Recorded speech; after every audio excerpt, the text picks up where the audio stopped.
रामाय रामभद्राय रामचन्द्राय वेदसे रघुनाथाय नाथाय सीताया पतये नमः।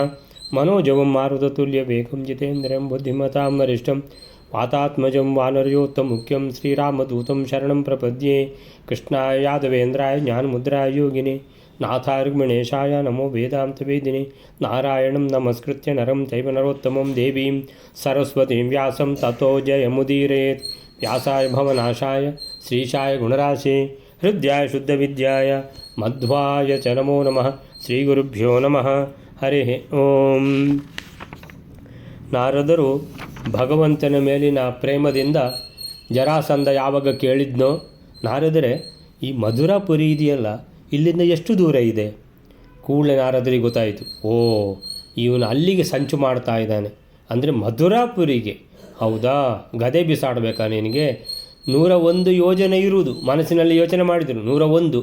ಇವನಿಗೆ 101 ಹೇಳೋದು ಬೇಡ, 100 ಹೇಳಬೇಕು. ಯಾಕೆ? ಭಗವಂತನ ಮೇಲೆ ಇವನು ಗದೆ ಬಿಸಾಡ್ತಾನಲ್ಲ ಇವನು ಅಂತ ತಿಳ್ಕೊಂಡು ಭಗವಂತನ ಮೇಲಿನ ಪ್ರೇಮದಿಂದ ಎಷ್ಟು ಯೋಜನೆ ದೂರದಲ್ಲಿದೆ ಅಂತ ಕೇಳಿದರೆ 100 ಯೋಜನ ಅಂತ ಹೇಳಿದರು. 100 ಅಂತ ಹೇಳಿದರು. 100 ಅಂತ ಹೇಳಿದರೆ ಆ ಕಡೆನಲ್ಲೂ ಈ ಕಡೆನಲ್ಲ ಅಂತ. ನಮ್ಮ ಇದರಲ್ಲಿ ತುಳುವಿನಲ್ಲಿ ಒಂದು ಗಾದೆ ಉಂಟು, ಪುಚ್ಚದ ಮಂಡ್ಯದ ಮೆತ್ತೆ ದೀಪ ಜಿಪಣ ಅಂತ ಹೇಳಿದರೆ 100 ಅಂತ ಹೇಳಿದರೆ ಅಂದರೆ 100 ಅಂತ ಹೇಳಿದರೆ ಸಾಕಿತ್ತು. ಅವರು 100 ಅಂತ ಹೇಳಿದರು. ಅಂದರೆ 100 ಅಂದರೆ 100 ಅಂತ ಆಗ್ತದೆ, ಅಥವಾ 100ಕ್ಕಿಂತ 1 ಜಾಸ್ತಿ 101 ಅಂತಲೂ ಆಗ್ತದೆ. ಇವ ಜರಾಸಂಧ ಅತಿ ಬುದ್ಧಿವಂತ, ಕೇಳಲೇ ಇಲ್ಲ. ಅಂದರೆ ನಾರದರೆ ಇದು 100 ಅಂತ ನೀವು ಹೇಳಿದ್ರಲ್ಲ, ಏನಿದು 100, 101, 102 ಅಥವಾ 100ಕ್ಕೆ 1 ಕಮ್ಮಿಯಾ? ಏನದು 1 ಅಂತ ಏನು ಸ್ಪೆಷಲ್ ಹೇಳಿದ್ರಲ್ಲ ನೀವು ಅಂತ ಜನರಲಿ ಹೇಳೋದಿಲ್ಲ. ಏನು ಅವನು ಕೇಳಲಿಲ್ಲ, ಆಚರಣೆ ಮಾಡಿಕೊಂಡ 100 ಅಂತ ಗದೆ ಬಿಸಾಡಿದ್ದಾನೆ. ಕೃಷ್ಣನನ್ನು ಇವತ್ತು ಕೊಂದೇ ಬಿಡ್ತೇನೆ ಅಂತ ಯಾವಾಗ ಹೆಣ್ಣುಮಕ್ಕಳು ಬಂದು ಹೇಳಿದರೋ, ಆ ಕೃಷ್ಣನಿಂದಾಗಿ ನಮ್ಮದು ಸರ್ವನಾಶ ಆಯಿತು ಅಂತೇಳಿದರೆ, ಸತ್ಯನಾಶ ಆಗಿ ಹೋಯಿತು, ನಾವು ದುಃಖದ ಕಡಲಲ್ಲಿ ಬಿದ್ದಿದ್ದೇವೆ ಅಂತ ತಿಳ್ಕೊಂಡು ಹೆಣ್ಣುಮಕ್ಕಳು ಅತ್ತಾಗ ತಂದೆಗೆ ಸಾಮಾನ್ಯವಾಗಿ ಅದು ಆಗುವಂಥದ್ದೇ. ಕೃಷ್ಣನ ಮೇಲೆ ಅತೀವ ಕೋಪ ಬಂದು ಕೆರಳಿ ಬಿಟ್ಟು ಗದೆ ಬಿಸಾಡಿದ್ದಾನೆ. ಮಂತ್ರಿಸಿ ಹೋಗಿ ಕೃಷ್ಣನನ್ನು ಕೊಂದು ಬಿಡಬೇಕು ಅಂತ ಸರಿಯಾಗಿ ಗುರಿ ಇಟ್ಟಿದ್ದಾನೆ 100 ಯೋಜನೆ ದೂರಕ್ಕೆ. ಆದರೆ ಮಥುರಾಪುರಿ ಇರುವುದು 101 ಯೋಜನ. ನಾರದರು ಏನು ಮಾಡಿದ್ದಾರೆ, ಸ್ವಲ್ಪ ಏನು ಮಾಡಿದ್ದಾರೆ, ಗೋಲ್ಮೋಲಾಗಿ ಹೇಳಿಬಿಟ್ಟಿದ್ದಾರೆ. ಸೊ ಆ ಕಾರಣ ಅದು 1 ಯೋಜನೆ ಹಿಂದೆಯೇ ಬಿದ್ದು ಬಿಡ್ತು ಅಂತ ಅಲ್ಲಿವರೆಗೆ ಆಗಿದೆ ನಿನ್ನೆ. ಸೊ ಮುಂದೆ ಏನಾಗ್ತದೆ ಅಂತ ವೈಲರೆ. ಶ್ರೀ ಗುರುಭ್ಯೋ ನಮಃ. ಶಕ್ತಸ್ಯ ಚಾಪಿ ಗದಾ ಪ್ರತಿವಿಘಾತನೇತು ಶುಶ್ರೂಷಣಂ ಮಧುಚಿತಂ ಇತಿ ಚಿಂತಯಾನಃ.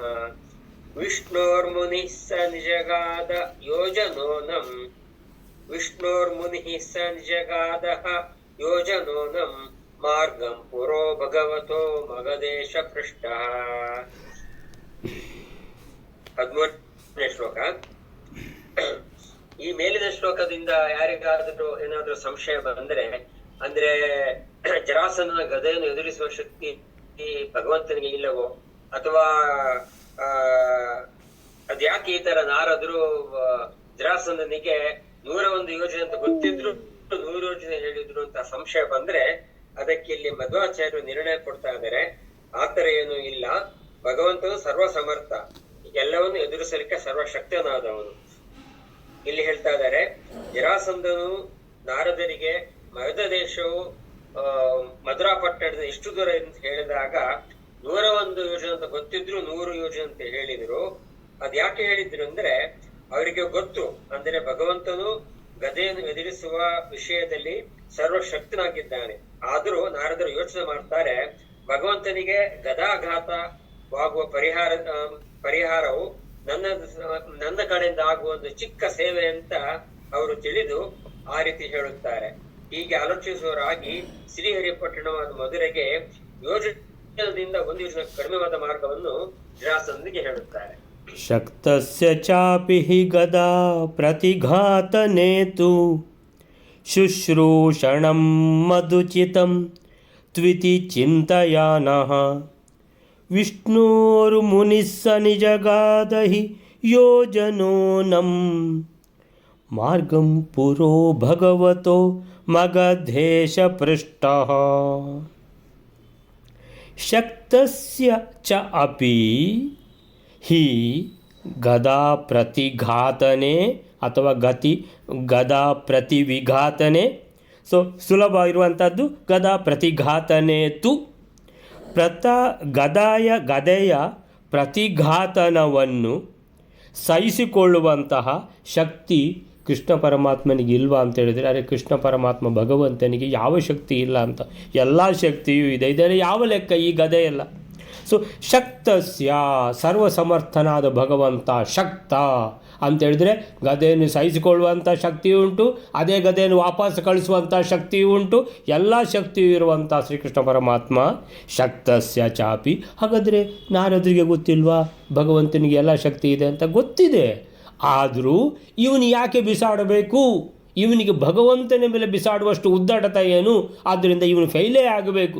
ಭಗವಂತನ ವಿರುದ್ಧ ಯಾರೆಲ್ಲ ಏನೆಲ್ಲ ಸ್ಟೆಪ್ ತಗೊಳ್ತಾರ, ಯಾರನ್ನೂ ಕೂಡ ನಮಗೆ ಗೊತ್ತಿರುವ ಹಾಗೆ ಭಗವಂತನ ಭಕ್ತರು ನಾವು ಭಗವಂತನ ಪಾರ್ಟಿಯಲ್ಲೇ ಇರುವುದು. ನಾವು ಭಗವಂತನಿಗೆ ಶಕ್ತಿ ಇದೆ ಅಂತ ಶಕ್ತಿಯನ್ನು ಎಲ್ಲ ಕಡೆ ಯಾಕೆ ತೋರಿಸಬೇಕು? ಸೊ ಶಕ್ತಸ್ಯ ಚ ಅಪಿ, ಸರ್ವಶಕ್ತನಾದರೂ ಕೂಡ ಭಗವಂತನು ಗದಾ ಪ್ರತಿಘಾತನ ಗದೆಯ ಈ ಪೆಟ್ಟೆಲ್ಲ ಯಾವ ಲೆಕ್ಕವೂ ಅಲ್ಲ ಭಗವಂತನಿಗೆ, ಏನೂ ಆಗಲಿಕ್ಕಿಲ್ಲ ಅವನಿಗೆ. ಗದಾ ಪ್ರತಿಘಾತನೆ ತು, ಆದರೂ ತು ಅಂತ ಹಾಕಿದ್ದಾರೆ. ತು ಅಂತ ಹೇಳಿದರೆ ಆದರೂ ಶುಶ್ರೂಷಣಂ, ನನ್ನ ಒಂದು ಸೇವೆ, ಶುಶ್ರೂಷೆ ರೋಗಿಗಳನ್ನು ಶುಶ್ರೂಷೆ ಮಾಡೋದು ಅಂತೆಲ್ಲ ಬಂದಿದ್ದಲ್ಲ. ಸೊ ನಮ್ಮ ಇದರಲ್ಲಿ ನಮ್ಮ ಪೇಜಾರಿ ಸ್ವಾಮಿಗಳನ್ನು ವಿಶ್ವೇಶ ತೀರ್ಥರನ್ನು ನಾವು ಹೇಳಿ ತಪಸ್ವಾಧ್ಯಾಯ ಶುಶ್ರೂಷಾ ಅಂತೇಳಿದರೆ ಸೇವಾ ಮನೋಭಾವನೆ. ವಿಶ್ವೇಶ ತೀರ್ಥರಿಗೆ ಸೇವಾ ಮನೋಭಾವನೆ ಅಂತ ಹೇಳಿದರೆ ಸಮಾಜ ಸೇವೆ, ಆಮೇಲೆ ಧರ್ಮದ ಪ್ರತಿ ಸೇವೆ, ದೇವರ ಪ್ರತಿ ಸೇವೆ, ವಿದ್ಯೆಯ ಪ್ರತಿ ಸೇವೆ ಅಂತೇಳಿದರೆ ಏನೆಲ್ಲ ಸೇವೆ ಆಗ್ತದೋ ಎಲ್ಲ ಸೇವೆ ಮಾಡಿದ ಧುರೀಣ ಆ ವಿಶ್ವೇಶ ತೀರ್ಥರು. ಸೊ ಆ ರೀತಿಯಲ್ಲಿ ಶುಶ್ರೂಷಣಂ, ನನ್ನ ಒಂದು ಸೇವೆ ಭಗವಂತನಿಗೆ ಇರಲಿ ಅಂತೇಳಿಬಿಟ್ಟು ಶುಶ್ರೂಷಣಂ ಮತ್ತು ಉಚಿತಂ, ನನ್ನಿಂದ ಒಂದು ಉಚಿತವಾದ ಒಂದು, ಅಂದರೆ ನನಗೆ ಈಗ ಒಂದು ಪ್ರಶ್ನೆ ಕೇಳಿದ್ದಕ್ಕೆ ನಾನೊಂದು ಉತ್ತರ ಕೊಡಬೇಕಲ್ಲ, ಆ ಉತ್ತರ ಕೊಡುವಾಗಲೇ ಒಂದು ಉಚಿತವಾದ ಸೇವೆ ಭಗವಂತನಿಗೆ ಸಿಗುವುದಿದ್ರೆ ಅದು ಸಿಗಲಿ ನನ್ನಿಂದ ಅನ್ನುವಂಥದ್ದನ್ನು ಏನು ಮನದಲ್ಲಿ ಇಟ್ಟುಕೊಂಡು ನಾರದರು ಶುಶ್ರೂಷಣಂ ಮತ್ ಉಚಿತಂ ತು ಇತಿ ಚಿಂತಯಾನಃ. ತು ಅಂತೇಳಿದರೆ ಈ ರೀತಿ, ಇತಿ ತು ಇತಿ ತ್ವಿತಿ ಅಂತ ಸಂಧಿಯಾಗಿದೆ. ಸೊ ಮತ್ ಉಚಿತಂ ತು ಇತಿ ಚಿಂತಯಾನಃ, ಈ ರೀತಿ ಯೋಚಿಸುವವರಾಗಿ ವಿಷ್ಣೋ ಮುನಿ ಸ ನಿಜಗಾದ ಹಿ ಯೋಜನೋನಂ. ವಿಷ್ಣೋ ಅಂತೇಳಿದರೆ ವಿಷ್ಣುವಿನ ಸೇವೆ ನನ್ನಿಂದ ನನ್ನ ಕೈಯಿಂದ ಆಗುವಂಥದ್ದು.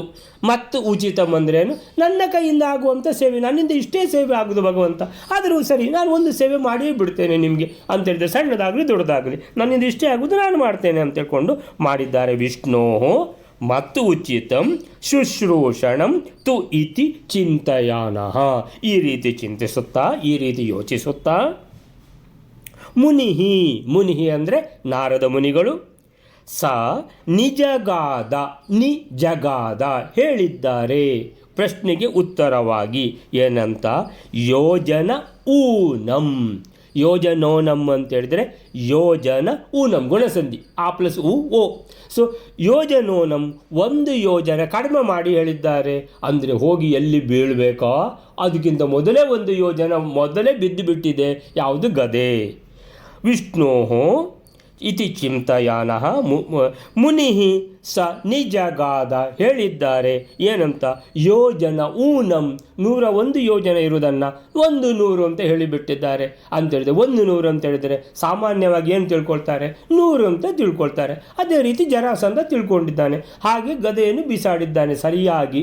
ಅದು ಇನ್ನೂ 1 ಯೋಜನೆ ಇರುವಾಗಲೇ ಬಿದ್ದು ಬಿಟ್ಟಿದೆ, 100ಕ್ಕೆ ಬಿದ್ದಿದೆ. ನಿಜವಾಗಿ ದೂರ 101 ಯೋಜನೆ. ಮಾರ್ಗಂ ಪುರೋ ಭಗವತೋ ಮಗಧೇಶ ಪೃಷ್ಠ. ಸೊ ಏನಂತ ಕೇಳಿದ್ದಾನೆ ಜರಾಸಂಧ? ಮಾರ್ಗಂ ಅಂತೇಳಿದರೆ ಇಲ್ಲಿಂದ, ಪುರೋ ಅಂತೇಳಿದರೆ ಆ ಮಥುರಾಪುರಿ ಇದೆಯಲ್ಲ ಅದು, ಈ ಮಾರ್ಗ ಎಷ್ಟು ದೂರ ಇದೆ ಅಂತ ಕೇಳಿದ್ದು. ಮಗಧೇಶ ಪೃಷ್ಠ, ಮಗಧೇಶನಾದ ಜರಾಸಂಧನು ಪೃಷ್ಠ ಕೇಳಿದಾಗ, ಅಂದರೆ ಅವನಿಂದ ಕೇಳಲ್ಪಟ್ಟ ನಾರದ ಮುನಿಗಳು ಭಗವತಃ ಅಂತೇಳಿದರೆ ಭಗವಂತನ ಮೇಲಿನ ಆ ಒಂದು ಪ್ರೀತಿಯಿಂದ ಏನಂತ ಹೇಳಿದರು ಅಂತ ಹೇಳಿದರೆ 100 ಯೋಜನೆ ಅಂತ ಹೇಳಿದರು. 101 ಯೋಜನೆ ಹೇಳುವ ಜಾಗದಲ್ಲಿ. ಸೊ ಮಾರ್ಗ ಅಂತೇಳಿದರೆ ಇಲ್ಲಿಂದ ಎಷ್ಟು ದೂರ ಇದೆ? ಯಾವುದು? ಮಥುರಾಪುರಿ. ಮಾರ್ಗಂ ಪುರೋ ಅಂತ ಹೇಳಿದರೆ ಮಥುರಾಪುರಿ, ಮಾರ್ಗ ಅಂದರೆ ಎಷ್ಟು ದೂರ ಅಂತ. ಮಗದೇಶ ಪೃಷ್ಠ, ಮಗದೇಶ ಅಂದರೆ ಮಗಧ ರಾಜನಾದ ಜರಾಸಂಧ, ಪೃಷ್ಠ ಅಂದರೆ ಕೇಳಿದವನಾಗಿ ಕೇಳಲ್ಪಟ್ಟವನಾಗಿ. ಆವಾಗ ನಾರದ ಮುನಿಗಳು ನನ್ನಿಂದ ಒಂದು ಭಗವಂತನಿಗೆ ಸೇವೆ, 101 ಯೋಜನೆ ಇದೆ, ಆದರೆ ಭಗವಂತ ನಾನು 100 ಯೋಜನೆ ಅಂತ ಹೇಳೋದು. ಅಂದರೆ 1 ಯೋಜನೆ ಮೊದಲೇ ಇನ್ನು ನಿಮ್ಮ ಮೇಲೆ ಗದೆ ಇವ ಯಾಕೆ ಬಿಸಾಡಬೇಕು, ನಿಮ್ಮ ಮೇಲೆ ಅದು ಯಾಕೆ ಬೀಳಬೇಕು? ನೀವು ಸರ್ವಸಮರ್ಥರಿದ್ದೀರಿ, ಹೌದು, ನಿಮ್ಮ ಮೇಲೆ ಯಾಕೆ ಬೀಳಬೇಕು? ನಿಮ್ಮ ನಾನು ಅಪ್ಪಟ ಭಕ್ತನಾಗಿ ನಾನು ನಿಮ್ಮ ಮೇಲೆ ಏನಾಗುವುದನ್ನು ನಾನು ಸಹಿಸುವುದಿಲ್ಲ ಅಂತ ಹೇಳಿಬಿಟ್ಟು ಏನು ಮಾಡಿದ್ದಾರೆ? 101 ಅಂತ ಹೇಳುವಲ್ಲಿಗೆ 100 ಅಂತ ಹೇಳಿದ್ದಾರೆ. 1 ಯೋಜನೆ ಕಡಿಮೆಯೇ ಬಿದ್ದಿದೆ. ಶಕ್ತಸ್ಯ ಚಾಪಿ, ಇದಕ್ಕೆ ಏನು ಹೇಳ್ತಾರೆ ಪ್ರಭಂಜನಾಚಾರ್ಯರು ಅಂತ ಹೇಳಿದರೆ, ಶ್ರೀಹರಿಯು ಗದೆಯನ್ನೇ ಹಿಮ್ಮೆಟ್ಟಿಸಲು ಸಮರ್ಥನೆಂದು ತಿಳಿದಿದ್ದರೂ ಭಗವಂತನಿಗೆ ಯಾವ ಶಕ್ತಿ ಇಲ್ಲ. ಗದೆಯನ್ನು ಹಿಮ್ಮೆಟ್ಟಿಸಬೇಕಾ? ಆಮೇಲೆ ಅರ್ಜುನನೊಟ್ಟಿಗೆ ಅಲ್ಲಿ ಮಹಾಭಾರತದಲ್ಲಿ ಸಾರಥಿಯಾಗಿದ್ದಾಗ ಆ ರಥವನ್ನೇ ತಟ್ಟ ಅಂತ ಹೇಳ್ಕೊಂಡು ಒಂದು ಚೂರು ಒತ್ತಿದಾಗ ಅದೇನು 1 ಫೀಟ್ ಕೆಳಗೆ ಹೋಗಿದೆ, ರಥವೇ ಕೆಳಗೆ ಹೋಗಿದೆ.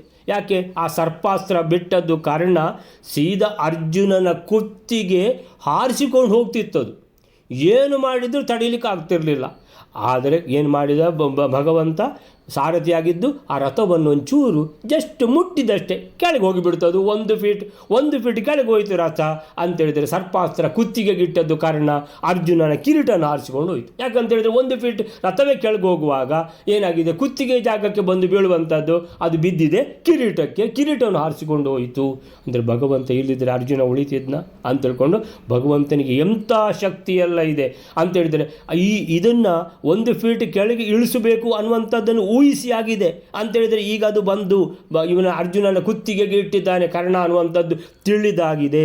ಎಲ್ಲವನ್ನೂ ಬಲ್ಲ ಸರ್ವಜ್ಞನಾದ ಭಗವಂತ, ಸರ್ವಶಕ್ತನಾದ ಭಗವಂತ, ಶಕ್ತಿಯೂ ಉಂಟು, ಎಲ್ಲ ಜ್ಞಾನವೂ ಇದೆ, ಎಲ್ಲವೂ ಇರುವಂಥ ಭಗವಂತ, ಅದಕ್ಕೆ ಭಗವಂತ ಅಂತ ಹೇಳುವಂಥದ್ದು. ಸೊ ಶ್ರೀಹರಿಯು ಗದೆಯನ್ನೇ ಹಿಮ್ಮೆಟ್ಟಿಸಲು ಸಮರ್ಥನೆಂದು ತಿಳಿದಿದ್ದರೂ ನಾರದ ಮುನಿಗಳು ಯಾಕೆ ಈ ರೀತಿ ಮಾಡಿದರು? ವಿಷ್ಣುವಿಗೆ ತಾವು ಸಲ್ಲಿಸುವಂತಹ ಇದೊಂದು ತಮ್ಮಿಂದ ಆದ ಸೇವೆ, ಮದು ಉಚಿತಂ ಅಂದರೆ ನನ್ನಿಂದ ನನ್ನ ಕೈಯಲ್ಲಾಗುವಂತಹ ಉಚಿತವಾದ ಸೇವೆ, ಶುಶ್ರೂಷಣಂ ಅಂತ ಆಲೋಚಿಸಿ ಇತಿ ಚಿಂತಯಾನಃ ನಾರದ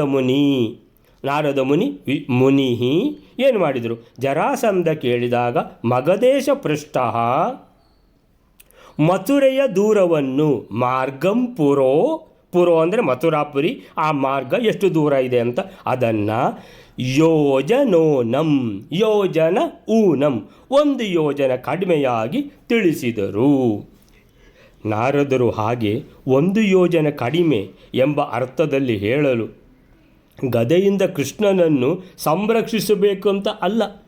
ಭಗವಂತನನ್ನು ಸಂರಕ್ಷಣೆ ನಾವೇನು ಮಾಡಬೇಕಾದ್ದಿಲ್ಲ. ಸರ್ವಶಕ್ತನಾದ ಕೃಷ್ಣನಿಗೆ ಆ ಗದೆಯಿಂದ ಯಾವ ಸಮಸ್ಯೆಯೂ ಇಲ್ಲ ಎಂಬುದನ್ನು ಅವರು ತಿಳಿಲಿಲ್ವಾ? ತಿಳಿದೇ ಇದ್ದಾರೆ, ಅವ್ರಿಗೆ ಗೊತ್ತಿದೆ. ಆದರೂ ನಮ್ಮ ಕೈಗೆ ಏನೋ ಬಂದಿದೆ, ಅವಕಾಶ ಒದಗಿದಾಗ ಯಥೋಚಿತವಾಗಿ ಶ್ರೀಹರಿಗೆ ಸೇವೆ ಸಲ್ಲಿಸುವುದು ಭಕ್ತರಾದ ತಮ್ಮ ಕರ್ತವ್ಯ ಅಂತ ಭಾವಿಸಿ ಹಾಗೆ ತಿಳಿಸಿದ್ದರು ಎಂದು ಭಾವ. ಇದರಿಂದ ದೊಡ್ಡವರಿಗೆ ಸೇವೆ ಸಲ್ಲಿಸುವ ಪ್ರಸಂಗ ಯಾವ ಸಮಯದಲ್ಲಿ ಬೇಕಾದರೂ ಒದಗಲಿ ಅಂತೇಳಿದರೆ ನಮ್ಮ ಕೈಯಿಂದ ಆಗ್ತದೆ ಅಂತ ಆದರೆ ತಮ್ಮಿಂದ ಆಗುವಂಥ ಸೇವೆ ಸಲ್ಲಿಸುವಂಥ ಅವಕಾಶವನ್ನು ಯಾವತ್ತೂ ಕಳೆದುಕೊಳ್ಳಬಾರದು. ಅದು ದೊಡ್ಡ ಸೇವೆ ಇರಲಿ, ಸಣ್ಣ ಸೇವೆ ಇರಲಿ, ನಮ್ಮಿಂದ ಸೇವೆ ಆಗ್ತದೆ, ನಮ್ಮ ಕೈಯಲ್ಲಿ ಇದೆ ಅಂತೇಳಿದರೆ ನಾವು ಅದನ್ನು ಮಾಡಿಯೇ ಬಿಡಬೇಕು. ಅಂತೇಳಿ ಇನ್ನೊಂದು ಸಣ್ಣದ ಅವಕಾಶ ಸಿಗ್ತದೋ ಇಲ್ಲೋ ಗೊತ್ತಿಲ್ಲ. ಆದ್ದರಿಂದ ಇನ್ನೊಬ್ಬರಿಗೆ ಸೇವೆ ಮಾಡುವಂಥ ಅವಕಾಶ ಸಿಕ್ಕಿದಾಗ ಅದನ್ನು ಕೂಡಲೇ ಉಪಯೋಗ ಮಾಡಿಕೊಂಡು ಆ ಸೇವೆ ಮಾಡಿಯೇ ಬಿಡಬೇಕು ಅನ್ನುವಂಥ ಸಂದೇಶವನ್ನು ಕೊಟ್ಟಿದ್ದಾರೆ ಮಧ್ವಮುನಿಯವರು ಅಂತ ತಿಳ್ಕೊಂಡು ಹೇಳ್ಬೋದು. ಅಲ್ಲಿಗೆ 13ನೇ ಶ್ಲೋಕ, 14ನೇ ಶ್ಲೋಕ ಬಯಲಾರೆ.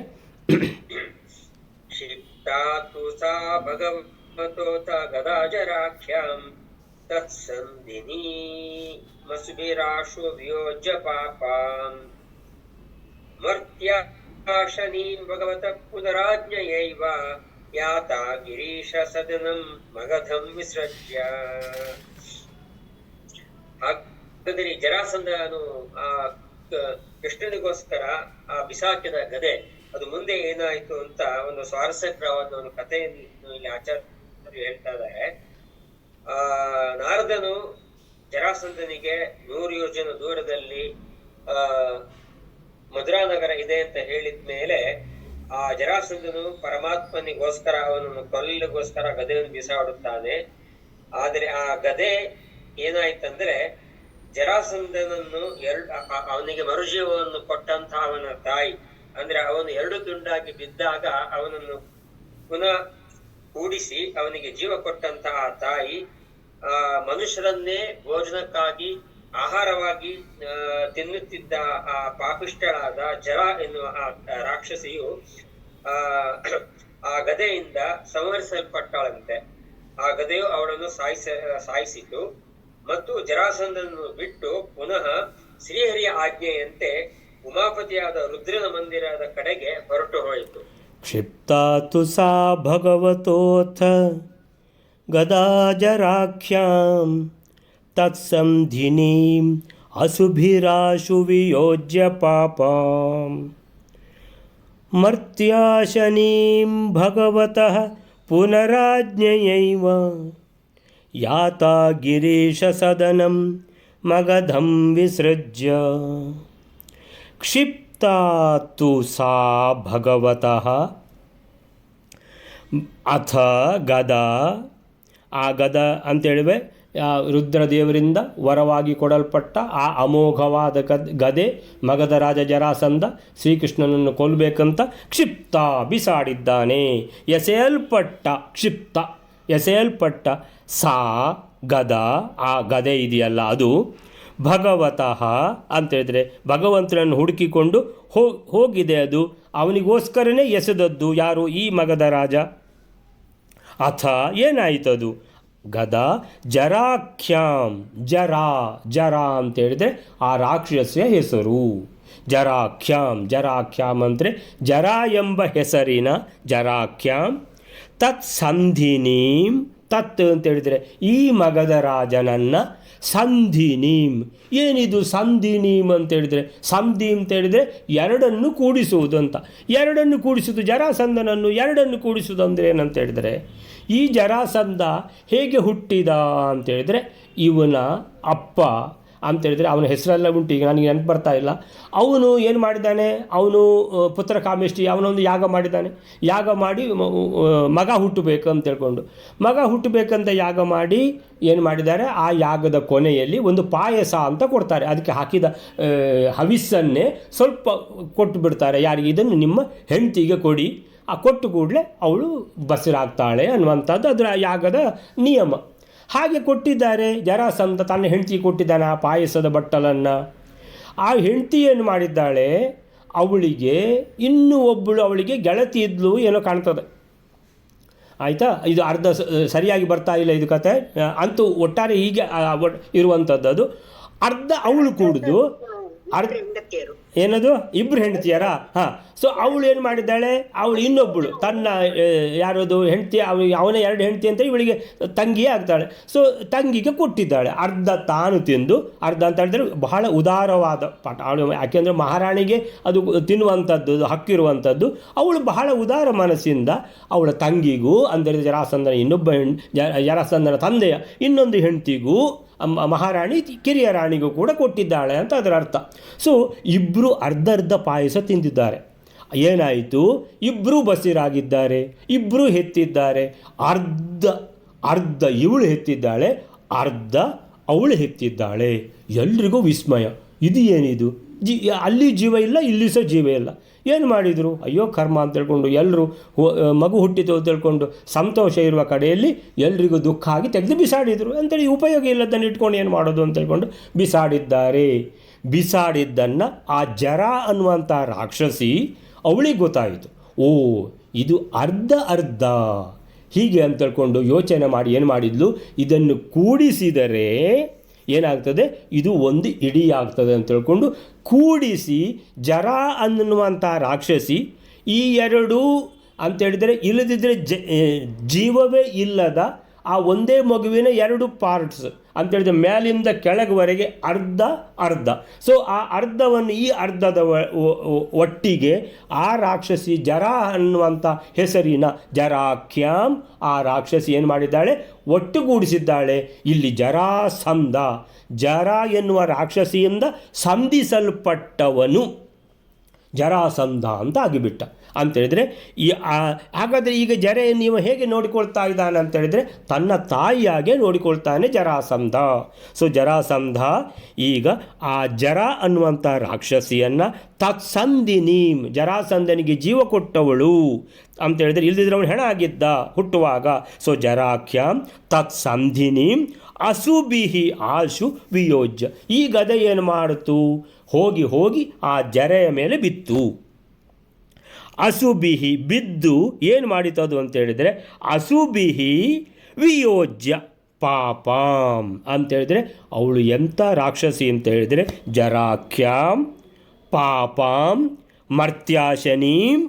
ಸೊ ಮೂರು ಇದೆ. ಏನಂತ ಹೇಳಿದರೆ ಮಹಾಪಾಪಿಷ್ಟೇ ಪಾಪಾಂ, ಜರಾಖ್ಯಾಂ ಅವಳ ಹೆಸರು ಜರ, ನಿಮಗೆಲ್ಲ ಅವಳ ಕಥೆ ಈಗ ಕೇಳಿ ಆಯಿತು. ಅವಳು ಮರ್ತ್ಯಾಶನೀಂ ಅಂತೇಳಿದರೆ ಎಷ್ಟು ದೊಡ್ಡ ಒಂದು ಅವಳು ಅಧಮಾಧಮ ರಾಕ್ಷಸಿ ಅಂತ ಹೇಳಿದರೆ, ಮರ್ತ್ಯಾಶನೀಂ ಅಶನೀಂ.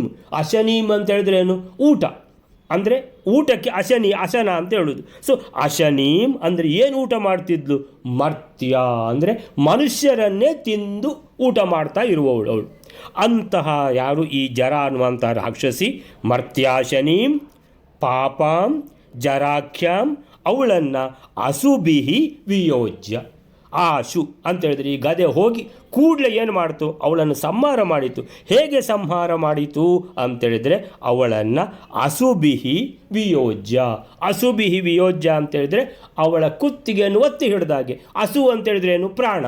ಸೊ ಅಸುಬಿಹಿ ಅಂತೇಳಿದರೆ ಪ್ರಾಣಗಳಿಂದ ವಿಯುಜ್ಯ ಅಂದರೆ ಇನ್ನು ನಿನಗೆ ಪ್ರಾಣ ಅಂತೇಳಿದ್ರೆ ಉಸಿರಾಟ, ನೀನು ಉಸಿರಾಡಲಿಕ್ಕೆ ಇನ್ನು ಇಲ್ಲ, ಬಂದು. ಸೊ ಉಸಿರಾಟ ಬಂದು ಮಾಡಿಬಿಡ್ತು ಈ ಗದೆ. ಸೊ ಈ ಗದೆ ಹೋಗಿ ಅವಳ ಮೇಲೆ ಬಿದ್ದಾಗ ಆ ಮೇಲೆ ಬಿದ್ದ ಆ ಪ್ರಹಾರಕ್ಕೆ ಅವಳ ಉಸಿರು ನಿಂತು ಹೋಯಿತು ಅಂತ ಅದರ ಅರ್ಥ. ಅಸುಬಿಹಿ ವಿಯೋಜ್ಯ ಅಂತೇಳಿದರೆ ಅವಳ ಉಸಿರಾಟವನ್ನೇ ಕಟ್ ಮಾಡಿಬಿಡ್ತು, ಅವಳ ಉಸಿರಾಟವನ್ನೇ ನಿಲ್ಲಿಸಿಬಿಡ್ತು ಅಂತೇಳಿದ ಅರ್ಥ ಏನಂತೇಳಿದರೆ ಅವಳಿಗೆ ಉಸಿರಾಡಲಿಕ್ಕೆ ಆಗಲಿಲ್ಲ, ಆ ಗದೆಯ ಪೆಟ್ಟು ತಿಂದ ವೆರಿ ನೆಕ್ಸ್ಟ್ ಮೂಮೆಂಟ್ನಲ್ಲಿ ಸತ್ತು ಹೋದಳು ಅಂತ. ಸೊ ಕ್ಷಿಪ್ತಾತು ಅವನಿಂದ ಎಸೆಯಲ್ಪಟ್ಟ ಈ ಗದೆ, ಸಾ ಗದಾ ಭಗವತಃ ಭಗವಂತನ ಮೇಲಿಂದ ಎಸೆದದ್ದು. ಈಗ ಏನಾಯಿತು ಅಂತೇಳಿದರೆ, ಜರಾಸಂಧನ ತಾಯಿ ಜರಾಖ್ಯಾಂ ಮರ್ತ್ಯಾಶನೀಂ ಪಾಪಾಂ ಅವಳನ್ನು ತತ್ಸಂಧಿನೀಂ ಅವನಿಗೆ ಜೀವ ಕೊಟ್ಟಂತಹ ಈ ಇವಳನ್ನು ಅಸುಬಿಹಿ ವಿಯೋಜ್ಯ ಅವಳ ಉಸಿರಾಟವನ್ನೇ ಏನು ಮಾಡಿತು, ತಡೆ ಹಿಡಿದು ಅವಳನ್ನು ಕೊಂದು ಹಾಕಿತು ಈ ಗದೆ. ಅಂದರೆ ಯಾವಾಗಲೂ ಈಗ ಈ ಯಾರಿಗಾದರೂ ಒಂದು ಮೃತ್ಯು ಬರ್ತದೆ ಅಂತ ಹೇಳುವಾಗ, ಕಂಸನಿಗೆ ಮೃತ್ಯು ಬರ್ತದೆ ಅಂತ ಹೇಳುವಾಗ ಅದರ ಸಂಕೇತ ಯಾವ ಥರ ಇತ್ತು ಅಂತೇಳಿದರೆ, ಆ ರುದ್ರದೇವರಿಂದ ಕೊಡಲ್ಪಟ್ಟ ಆ ಯಾವುದು ರುದ್ರಧನುಸ್ಸು ಯಾವಾಗ ಮುರಿತೋ ಕಂಸ ತಿಳ್ಕೊಂಡ, ಆಯಿತು ನನ್ನ ಕತೆ ಮುಗೀತು ಅಂತ. ಸೊ ಇಲ್ಲಿ ಜರಾಸಂಧನಿಗೆ ಆ ಯಾವುದು ಜೀವ ಕೊಟ್ಟ ತಾಯೇ ಹೋದ್ಲು ಅಂತ ಹೇಳಿದ ಕೂಡಲೇ ಅದರ ಅರ್ಥ ಏನು, ಜರಾಸಂಧನ ಸಮಯ ಕೂಡ ಮುಗೀತಾ ಬಂತು ಅಂತ ಅದರ ಅರ್ಥ ಅಂತೇಳಿದರೆ, ಇನ್ನೂ ಒಂದು ವೇಳೆ ಅವನು 2 ಭಾಗ ಬೈ ಚಾನ್ಸ್ ಆದರೆ ಆ ಭಾಗವನ್ನು ಒಟ್ಟು ಮಾಡುವವರು ಇಲ್ಲ, ಹೋಗಿ ಆಯಿತು. ಸೊ ತತ್ಸಂಧಿನೀಂ ಅಸುಬಿಹಿ ಆಶು ವಿಯೋಜ್ಯ ಪಾಪಾಂ ಮರ್ತ್ಯಾಶನೀಂ ಭಗವತಃ ಪುನರಾಜ್ಞಯೈವ ಅಂದರೆ ಭಗವಂತನ ಪುನಃ ಆಜ್ಞೆಯ ಮೇರೆಗೆ. ಯಾರಿಗೆ, ಗದೆ ಯಾರ್ದು, ರುದ್ರದೇವ್ರದು. ಕೊಟ್ಟದ್ದು ಯಾರಿಗೆ, ಜರಾಸಂಧನಿಗೆ. ಬಿಟ್ಟದ್ದು ಎಲ್ಲಿಗೆ, ಕೃಷ್ಣನನ್ನು ಕೊಲ್ಲಬೇಕಂತ. ಈಗ ಆ ಗದೆಗೆ ಆ ಜರೆಯನ್ನು ಕೊಲ್ಲಲಿಕ್ಕೆ ಆಜ್ಞೆ ಮಾಡಿ ಪುನಃ ಆಜ್ಞೆ, ಇದು ಪುನಃ ಆಜ್ಞೆ ಅಂತ ಹೇಳಿದ್ದಾರೆ. ಭಗವತಃ ಪುನರಾಜ್ಞೆಯೈವ ಪುನಃ ಆಜ್ಞೆ ಮಾಡಿದರು ಭಗವಂತ. ಯಾವುದಕ್ಕೆ, ಆ ಗದೆಗೆ. ಗದೆ ಅವಂದು, ಆ ಗದೆ ಹೇಳಿದಾಗೆ ಕೇಳೋದು, ಭಗವಂತ ಹೇಳಿದಾಗೆ ಕೇಳ್ತಾ ಉಂಟು. ಯಾಕಂದರೆ ರುದ್ರದೇವರ ಗದೆ ಅಲ್ವಾ ಅದು. ಸೊ ರುದ್ರದೇವರು ಭಗವಂತ ಹೇಳಿದಾಗೆ ಇರುವ ಕಾರಣ ಆ ಗದೆ ಕೂಡ ಭಗವಂತ ಹೇಳಿದಾಗೆ ಕೇಳ್ತದೆ. ಅಂತೇಳಿದರೆ ಆ ಭಗವಂತನ ಸುರುವಿನ ಆಜ್ಞೆ ಏನಂತೇಳಿದರೆ ನೀನು ಹೇಗೂ ಬೀಳ್ತೀಯಲ್ಲ, ಹೋಗಿ ಜರ ಅವಳ ಮೇಲೆ ಬಿದ್ದು ಬಿಡು ಅಂತ. ಆಯಿತು, ಜರ ಅವಳ ಕತೆ ಮುಗೀತು. ಸೊ ಇನ್ನು ಎರಡನೇ ಆಜ್ಞೆ ಏನು ಭಗವಂತನದ್ದು ಅಂತೇಳಿದರೆ ಭಗವತಃ ಪುನರಾಜ್ಞೆಯೈವ. ಪುನರಾಜ್ಞೆ ಅಂತೇಳಿದರೆ ಈ ಎರಡನೇ ಆಜ್ಞೆಯ ಮೇರೆಗೆ ಯಾತ ಗಿರೀಶ ಸದನಂ ಮಗದಂ ವಿಸೃಜ್ಯ ಅಂತೇಳಿದರೆ ಗಿರೀಶ ಸದನಂ ಮಗದಂ ವಿಸೃಜ್ಯ, ಇನ್ನು ವಾಪಸ್ಸು ನೀನು ಮಗದೆಗೆ ಹೋಗುವುದು ಬೇಡ. ಮಗದಂ ವಿಸೃಜ್ಯ, ಮಗದೆದ್ದು ಕತೆ ಮುಗೀತು ನಿಂದು. ಈ ಗದೆ ವಾಪಸ್ ಎಲ್ಲಿಗೆ ಹೋಗು? ಗಿರೀಶ ಸದನಂ ಯಾತ ಅಂತೇಳಿದರೆ ಗಿರೀಶ ಸದನಂ ಅಂತೇಳಿದರೆ ಎಲ್ಲಿಂದ ಮೊದಲು ಬಂದಿದ್ದೀಯೋ ಅಲ್ಲಿಗೆ ಹೋಗಿಬಿಡು ಅಂತ. ಅಂದರೆ ಪುನಃ ಅವನ ಹತ್ರ ಹೋಗೋದು ಬೇಡ. ಮಹಾದುಷ್ಟ ಅವನಿಗೆ ಅದನ್ನು ಅವನು ಡಸಂಟ್ ಡಿಸರ್ವ್ ಅಂತ ನಾವು ಇಂಗ್ಲೀಷ್ನಲ್ಲಿ ಹೇಳುವಂಥದ್ದು, ಅದನ್ನು ಇಟ್ಕೊಳ್ಳುವಂಥ ಯೋಗ್ಯತೆ ಅವನಿಗೆ ಇಲ್ಲ. ಆದರೆ ಭಗವಂತನ ಮೇಲೆ ಯಾವಾಗ ಅದನ್ನು ಉಪಯೋಗ ಮಾಡಿದ್ನೋ ಅಂಥ ಗದೆಯನ್ನು, ರುದ್ರದೇವರು ಕೊಟ್ಟ ಗದೆಯನ್ನು ಅವನಿಗೆ ಇನ್ನು ಉಪಯೋಗ ಮಾಡಲಿಕ್ಕೆ ಆ ಸಾಮರ್ಥ್ಯ ಎನ್ನುವಂಥದ್ದು ಅವನು ಕಳ್ಕೊಂಡಿದ್ದಾನೆ. ಆದ್ದರಿಂದ ವಾಪಸ್ಸು ನೀನು ಕೈಲಾಸವನ್ನೇ ಸೇರು ಅಂತ ಭಗವಂತ ಹೇಳಿದ ಪ್ರಕಾರ ಆ ಗದೆಯು ಮಗದಂ ವಿಸೃಜ್ಯ ವಾಪಸ್ಸು ಮಗಧ ರಾಜನ ಬಳಿ ಹೋಗಬೇಕಾಗಿತ್ತು, ಹೋಗಲಿಲ್ಲ. ಅದು ಗಿರೀಶ ಸದನಂ ಯಾತ. ಗಿರೀಶ ಸದನಂ ಅಂತೇಳಿದ್ರೆ ರುದ್ರದೇವರ ಮನೆ ಅಂತ. ಸದನ ಅಂದರೆ ಮನೆ, ರುದ್ರದೇವರ ಮನೆ ಅಂತೇಳಿದ್ರೆ ಯಾವುದು? ಕೈಲಾಸ. ಸೊ ಕೈಲಾಸಕ್ಕೆ ಯಾತ ವಾಪಸ್ಸು ಹೋಗಿದೆ. ಸೊ ಕ್ಷಿಪ್ತಾತು ಸಾ ಭಗವತೋಥ ಗದಾಜರಾಖ್ಯಾಂ ತತ್ಸಂಧಿನೀಂ ಅಸುಭಿಃ ಆಶು ವಿಯೋಜ್ಯ ಪಾಪಾಂ ಮರ್ತ್ಯಾಶನೀಂ ಭಗವತಃ ಪುನರಾಜ್ಞೆಯೈವ. ಭಗವತಃ ಪುನರಾಜ್ಞೆಯೈವ, ಭಗವಂತನ ಆಜ್ಞೆಯ ಪ್ರಕಾರ ಏನು ಮಾಡಿದೆ? ಗಿರೀಶ ಸದನಂ ಮಗದಂ ವಿಸೃಜ್ಯ, ಇನ್ನು ಮಗದೆಗೆ ವಾಪಸ್ಸು ನೀನು ಹೋಗೋದು ಬೇಡ. ನೀನು ಎಲ್ಲಿಗೆ ಹೋಗು? ಗಿರೀಶ ಸದನಂ ಯಾತ ಅಂದರೆ ಗಿರೀಶ ಸದನಕ್ಕೆ ವಾಪಸ್ ಹೋಗಲಿಕ್ಕೆ ಹೇಳಿದ ಕಾರಣ ಕೈಲಾಸಕ್ಕೆ ಮರಳಿತು. ಯಾತ ಅಂದರೆ ಹೋಯಿತು ಅಂತ. ಅಂದರೆ ಹೋಯಿತು ಅಂತ ಹೇಳೋ ಬದಲಿಗೆ ಹಿಂತಿರುಗಿ ಹೋಯಿತು, ಯಾಕಂದರೆ ಅಲ್ಲಿಂದ ಬಂದದ್ದಲ್ಲ, ಆದ್ದರಿಂದ ಹಿಂತಿರುಗಿ ಹೋಯಿತು ಅಂತ. ಸೊ ಈ 14ನೇ ಶ್ಲೋಕಕ್ಕೆ ಏನು ಹೇಳ್ತಾರೆ ಅಂತ ಹೇಳಿದ್ರೆ, ಭಗವಂತನಾದ ಶ್ರೀಕೃಷ್ಣನನ್ನು ಗುರಿಯಾಗಿಸಿ ಇಟ್ಟುಕೊಂಡು ಎಸೆಯಲ್ಪಟ್ಟ ಆಗದೆ ಭಗವತಃ ಕ್ಷಿಪ್ತ.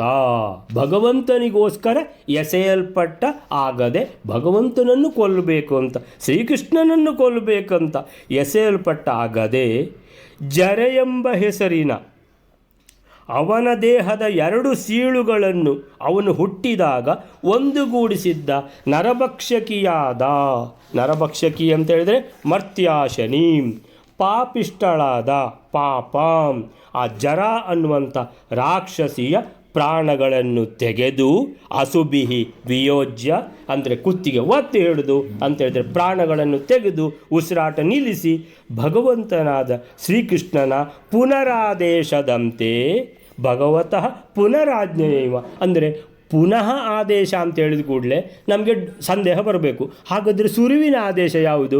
ಅಲ್ಲಿ ಜರೆ ಮೇಲೆ ಬಿತ್ತು ಅಂತ ಹೇಳಿಲ್ವಾ? ಓ, ಅದು ಸುರುವಿನ ಆದೇಶ. ಹಾಗೆ ಸೊ ಅಂಥೇಳಿದರೆ ಭಗವಂತನ ಪುನರಾಜ್ಞೆಯಂತೆ ಜರಾಸಂಧನ ಮಗದೆಯನ್ನು ತೊರೆದು ಇನ್ನು ವಾಪಸ್ ಮಗದೆಗೆ ಹೋಗಲಿಕ್ಕಿಲ್ಲ, ಶಿವನ ನೆಲೆಯಾದ ಕೈಲಾಸಕ್ಕೆ ಹಿಂತಿರುಗಿ ಹೋಯಿತು, ಮರಳಿ ಬಿಟ್ಟಿತು ಅಂತ. ಎಲ್ಲಿ ಕೈಲಾಸ ಅಂತೇಳಿದರೆ ಗಿರೀಶ ಸದನಂ ಅಂತೇಳಿದರೆ ಯಾವುದು? ಜರಾಸಂಧನನ್ನು ತೊರೆದು ಅಂತೇಳಿದರೆ ಮಗದಂ ವಿಸೃಜ್ಯ, ಇನ್ನು ಮಗದೆಗೆ ವಾಪಸ್ ಹೋಗಲಿಕ್ಕೆ ಇಲ್ಲ, ಕೈಲಾಸಕ್ಕೆ ಮರಳಿ ಬಿಟ್ಟಿತು. ಕೃಷ್ಣನಿಗೆಂದು ಎಸೆದ ಗದೆ ಅವನ ತಾಯಿ ಜರೆಯನ್ನೇ ಕೊಂದು ಹಾಕಿತು ಅಂಥೇಳಿದರೆ, ಈಗ ಜರಾಸಂಧನಿಗೆ ಗದೆ ಇಲ್ಲ, ಅವನ ತಾಯಿ ಯಾವುದು ಅವಳು ಸತ್ತೋದ್ಲು, ಇಲ್ಲಿ ಕೃಷ್ಣನನ್ನು ಕೊಲ್ಲಬೇಕಂತ ಬಿಸಾಡಿದ್ದು, ಕೃಷ್ಣ ಆರಾಮಾಗಿದ್ದಾನೆ ಅಂದರೆ ಎಲ್ಲ ಕಡೆಯಿಂದಲೂ ಏನಾಯಿತು? ಅವನಿಗೆ ಸೋಲಾಯಿತು. ಸೊ ಸೋಲೇ ಇಲ್ಲ ಅಂತ ಇದ್ದ ಜರಾಸಂಧನಿಗೆ ಸೋಲಾಗಲಿಕ್ಕೆ ಒಂದಲ್ಲ ಎರಡಲ್ಲ ಮೂರು ಒಟ್ಟೊಟ್ಟಿಗೆ ಬಂತು ಅಂತೇಳುವಂಥದ್ದು. ದೈವದ್ರೋಹ ಮಾತೃದ್ರೋಹಾದಿ ಸಕಲ ಪಾಪಗಳಿಗೂ ಕಾರಣವಾಗುತ್ತದೆ ಎಂಬ ತತ್ವ ಇಲ್ಲಿದೆ. ಜರಾಸಂಧನು ಹೀಗೆ ಮಧುರೆಯತ್ತ ಶ್ರೀಕೃಷ್ಣನನ್ನು ಕೊಲ್ಲಬೇಕಂತ ಗದೆ ಎಸೆದ ಪ್ರಸಂಗದ ವಿವರ ಇದು ಮಹಾಭಾರತದ ಸಭಾಪರ್ವ, ದ್ರೋಣ ಪರ್ವಗಳಲ್ಲಿ ಕೂಡ ಬಂದಿದೆ. ಸೊ ಸಭಾಪರ್ವದಲ್ಲಿ ಗದೆ ಎಸೆದ ಉಲ್ಲೇಖ ಇದ್ದರೆ ದ್ರೋಣ ಪರ್ವದಲ್ಲಿ ಅದರಿಂದ ಜರಾನಾಮಕ ರಾಕ್ಷಸಿ ಹತಳಾದ ವಿವರ ಕೂಡ ಇದೆ. ಸೊ ಅಂತೇಳಿದ್ರೆ ಸಭಾಪರ್ವ ಮಾತ್ರ ಓದಿದರೆ ಯಾರಿಗಾದರೂ ಇಲ್ಲಿ ಆ ಗದೆಯಿಂದ ಅವಳು ಜರ ಅನ್ನುವಂಥ ರಾಕ್ಷಸಿ ಸತ್ತೋಗಿದ್ದಾಳೆ ಅನ್ನುವಂಥ ಅದು ಇಲ್ಲ ಅಲ್ಲಿ ಯಾವುದರಲ್ಲಿ ಸಭಾಪರ್ವದಲ್ಲಿ. ಆದರೆ ದ್ರೋಣ ಪರ್ವದಲ್ಲಿ ಅದು ಇದೆ. ಅದರಿಂದ ಜರಾನಾಮಕ ರಾಕ್ಷಸಿ ಹತಳಾದ ವಿವರ ಕೂಡ ಇದೆ ಅಂತ ತಿಳ್ಕೊಂಡು ಈ ಗದೆ ಬಿದ್ದ ಸ್ಥಳ ಗದಾವಸಾನ ಅಂತ ಖ್ಯಾತವಾದ ವಿವರ ಕೂಡ ಅಲ್ಲಿ ಇದೆ. ಶಿವನ ಗದೆಯನ್ನು ಮರಳಿ ಶಿವನ ಕೈ ಸೇರುವಂತೆ ಮಾಡುವ ಮೂಲಕ ಶಿವನಿಗೂ ಸೇವೆ ಸಲ್ಲಿಸಿದ್ದು ಇದು ನಾರದರ ಇನ್ನೊಂದು ಸಾಧನೆ ಅಂತ ತಿಳಿಯಬಹುದು. ನಾರದರ ಸಾಧನೆ ಭಗವಂತನ ಆದೇಶದ ಪ್ರಕಾರ ನೆರವೇರಿತು ಅಂತ ಇಟ್ಕೊಳ್ಬೋದು. ಸೊ ಅಲ್ಲಿಗೆ ಇವತ್ತಿನ ಇದನ್ನು ಮುಗಿಸೋಣ. ಶ್ರೀಕೃಷ್ಣ ಅರ್ಪಣ.